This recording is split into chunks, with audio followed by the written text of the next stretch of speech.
ایک آدمی امام ابو حنیفہ رحمۃ اللہ علیہ کے پاس آیا اور اس نے امام صاحب سے بڑی عجیب و غریب سوال کی اور کہا کہ امام صاحب، آپ کا اس شخص کے بارے میں کیا خیال ہے جو یہ کہتا ہو کہ میں بن دے کے گواہی دیتا ہوں؟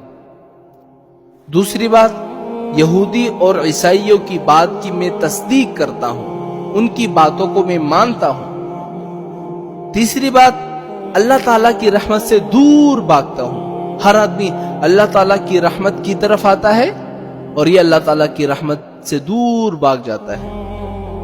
تیسری بات، مردار کہتا ہوں۔ پانچویں بات، جس کی طرف اللہ بلائے اس کی پرواہ نہیں کرتا۔ چھٹی بات، جس سے اللہ ڈرائے اس کا خوف نہیں کرتا۔ ساتویں بات، اور میں فتنے سے محبت کرتا ہوں۔ تو امام صاحب نے فرمایا، جو تم نے باتیں ذکر کی ہے نا، یہ شخص مومن ہے۔ تو سوال پوچھنے والا بڑا حیران ہوا کہ حضرت یہ مومن کیسے ہو سکتا ہے؟ فرمایا کہ دیکھو، تم نے یہ کہا نا کہ بن دے کے گواہی دیتا ہے، تو مومن اپنے پروردگار کی بن دے کے گواہی دیتا ہے نا۔ اللہ کو میں نے نہیں دیکھا لیکن میں گواہی دیتا ہوں کہ اللہ موجود ہے۔ اللہ تعالیٰ کو کسی انسان نے نہیں دیکھا لیکن سارے انسان گواہی دیتے ہیں کہ اللہ موجود ہے۔ بات ہوئی کہ نہیں؟ دوسری بات، تم نے یہ کہی کہ یہودی اور عیسائیوں کی بات کو مانتا ہے، ان کی باتوں کی تصدیق کرتا ہے۔ دیکھو قرآن میں ہے، وقالت الیہود لیست النصارى علی شیء وقالت النصارى لیست الیہود علی شیء۔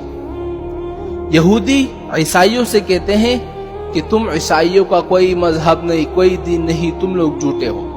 لیکن عیسائی اور یہودی سے پھر کہتے ہیں کہ نہیں، تمہارا کوئی مذہب نہیں، تم جھوٹے ہو، تم یہودی مکار ہو، جھوٹے ہو۔ تو مومن ان دونوں باتوں کی تصدیق کرتا ہے۔ عیسائیوں کی بھی بات کی تصدیق کرتا ہے کہ عیسائی ان کو کہتے ہیں تمہارا کوئی مذہب نہیں، اور مومن اس بات کی بھی تصدیق کرتا ہے کہ جب عیسائی یہودیوں کو کہتے ہیں کہ تمہارا کوئی مذہب نہیں، دونوں باتوں کی تصدیق کرتا ہے۔ اور تیسری بات، تم نے یہ کہی کہ اللہ تعالیٰ کی رحمت سے دور بھاگتا ہے۔ تو دیکھو، بارش اللہ تعالیٰ کی رحمت ہے اور بارش سے ہر بندہ بھاگتا ہے کہ کہیں کپڑے بھیگ نہ جائیں۔ چوتھی بات، تم نے یہ کہی کہ مردار کہتا ہے، تو مچھلی مردار ہوتی ہے، اس کو ہر بندہ مزے مزے سے کھا لیتا ہے۔ دیکھو پانچویں بات، تم نے یہ کہی کہ جس کی طرف اللہ بلائے اس سے دور بھاگ جاتا ہے، اس کی پرواہ نہیں کرتا۔ کہا کہ دیکھو یہ جنت ہے، اللہ تعالیٰ اس کی طرف بلاتا ہے نا، قرآن میں ہے واللہ یدعو الی دار السلام۔ مگر یہ بندہ اللہ تعالیٰ کی اتنی رضا حاصل کرنا چاہتا ہے کہ محبوب الہی کی طرف نظر ہٹا کر وہ جنت کی پرواہ نہیں کرتا۔ پانچویں بات، چھٹی بات، تم نے یہ کہی کہ جس سے اللہ ڈرائے اس سے نہیں ڈرتا، فرمایا وہ دوزخ ہے۔ دیکھو، اس کو اپنے محبوب کی ناراضگی کی اتنی فکر ہے کہ کہیں اللہ ناراض نہ ہو جائے، کہ کہیں مجھ سے اللہ ناراض نہ ہو جائے، جہنم میں جلنے کی اس کو پھر کوئی پرواہ نہیں۔ ساتویں بات کو تم نے یہ کہی کہ فتنے سے محبت کرتا ہے۔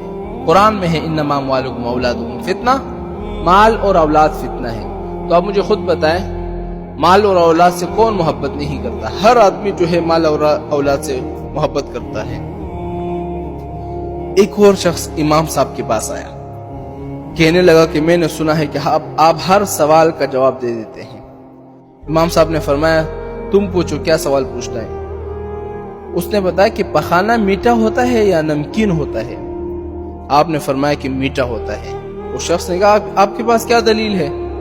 فرمایا دیکھو، نمکین چیز پر مکھیاں نہیں بیٹھتی، ہمیشہ میٹھی چیز پر مکھیاں جو ہے وہ بیٹھتی ہے۔ تو اللہ تعالیٰ نے امام صاحب کو اتنی فقاہت اور اتنی ذہانت دی تھی، اس لیے امام شافعی رحمۃ اللہ علیہ فرمایا کرتے تھے کہ اگر یہ جو مسجد کا جو ستون ہے، اگر امام صاحب کہہ دے کہ یہ سونے کا بنا ہوا ہے تو ثابت کر دے گا کہ ہاں یہ سونے کا بنا ہوا ہے۔